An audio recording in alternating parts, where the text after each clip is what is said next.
पुणे जिल्ह्यातल्या नसरापूर गावात एका नराधमाने 4 वर्षांच्या चिमुकलीवर लैंगिक अत्याचार करून तिची हत्या केली आहे। हे प्रकरण समोर आल्यावर राज्यभरातून संतप्त प्रतिक्रिया येत आहेत।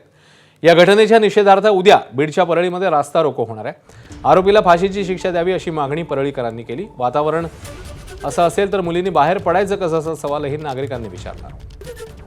संबंध भारत देशातल्या संबंध नागरिकांमध्ये एक संतापाची लाट आहे। परळीकर म्हणून एक मुलीचा बाप म्हणून सुद्धा रात्रभर झोप येत नाही।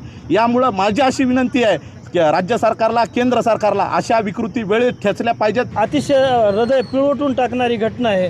देशभरामध्ये अशा घटना मोठ्या स्वरूपात होत आहेत। त्याला कुठेतरी पायबंद घालण्यासाठी देशाचे गृहमंत्री आणि राज्याचे गृहमंत्री यांना या ठिकाणी आम्ही या निवेदनामार्फत निवेदन केलं आहे की ह्या घटना ह्या फास्ट ट्रॅक कोर्टामध्ये चालवाव्यात आणि महिनाभराच्या आत अशा नराधमांना फाशीची शिक्षा देण्यात यावी। माझं आता जो काही प्रकार भोरमध्ये घडलेला आहे, तर आमच्या परळीच्या वतीनं आम्ही परळीकर म्हणून या ठिकाणी निवेदन दिलेलं आहे। या निवेदनामध्ये आम्ही त्या ठिकाणी उद्या या घटनेचा निषेध नोंदवण्यासाठी 8 वाजता छत्रपती संभाजी महाराज चौकामध्ये त्या रस्ता रोको करणार आहोत।